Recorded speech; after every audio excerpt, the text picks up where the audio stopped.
தெய்வப்புலவர் என்று உலகில் அழைக்கப்படுகின்ற, உலக பொதுமறை என்று மக்களால் பொதுவாக பாராட்டப்படுகின்ற, தமிழ்நாட்டிலே தோன்றிய திருக்குறளை இந்திய தேசியத்தினுடைய அதிகாரப்பூர்வ தேசிய நூலாக அறிவிக்க வேண்டும் என்பதற்காக வரும் ஞாயிறு 30/8/2015 சென்னை வல்லூர் கோட்டத்தின் அருகே ஒரு மிகப்பெரிய உண்ணாநோன்பு போர் நடக்க இருக்கின்றது. இந்த உண்ணாநோன்பு போரை திருவெண்காடு வள்ளலார் தமிழ் மன்றமும் மற்றைய வள்ளலார் அமைப்புகளும் இன்னும் திருவள்ளுவரை போற்றுகின்ற, குறள் நெறியை பரப்புகின்ற பல வள்ளுவர் மன்றங்களும் திருக்குறள் பண்பாட்டு பேரவைகளும் அந்த உண்ணாநோன்பு போரில் கலந்து கொள்ள இருக்கின்றன.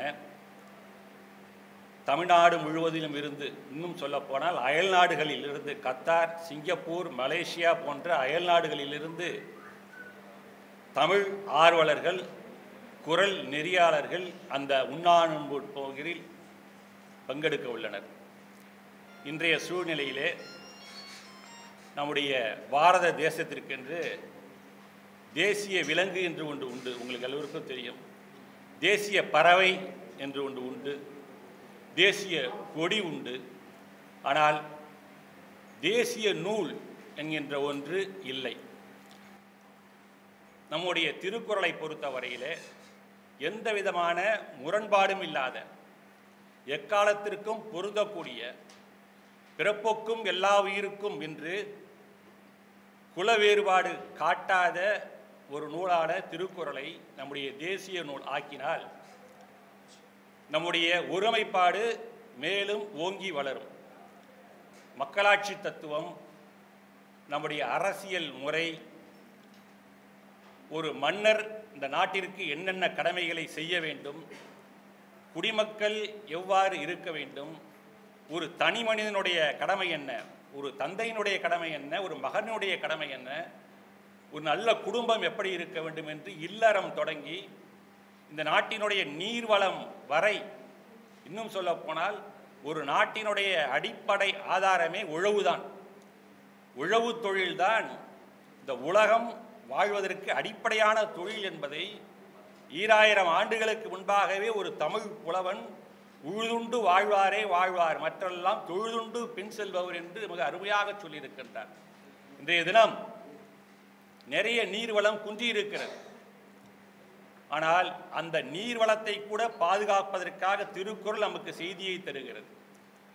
1730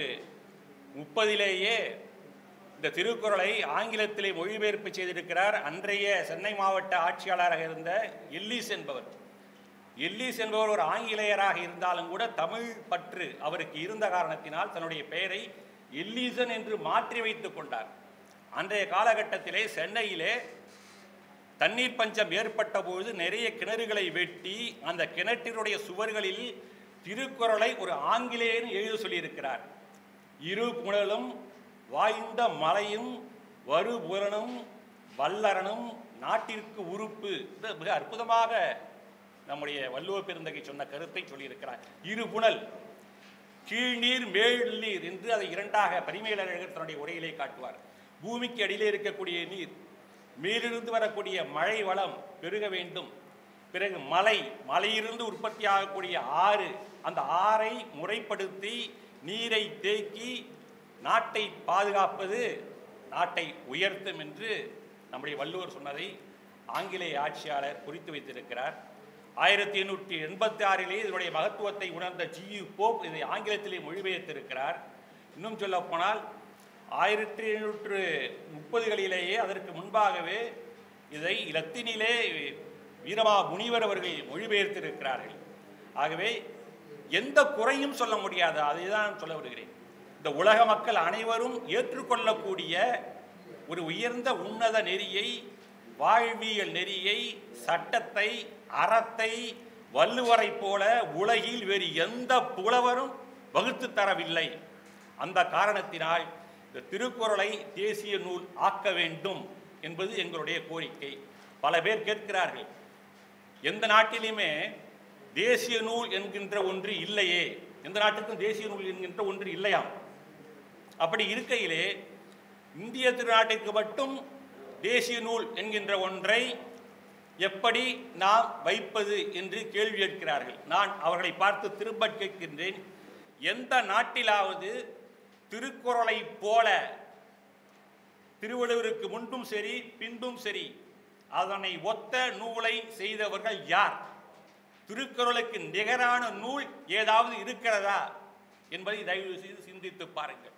ஏனென்று சொன்னால், சமயம் சாராத ஒரு நூல், திருவள்ளுவருடைய சமயத்தை பற்றி பல பேர் சொல்வார்கள்.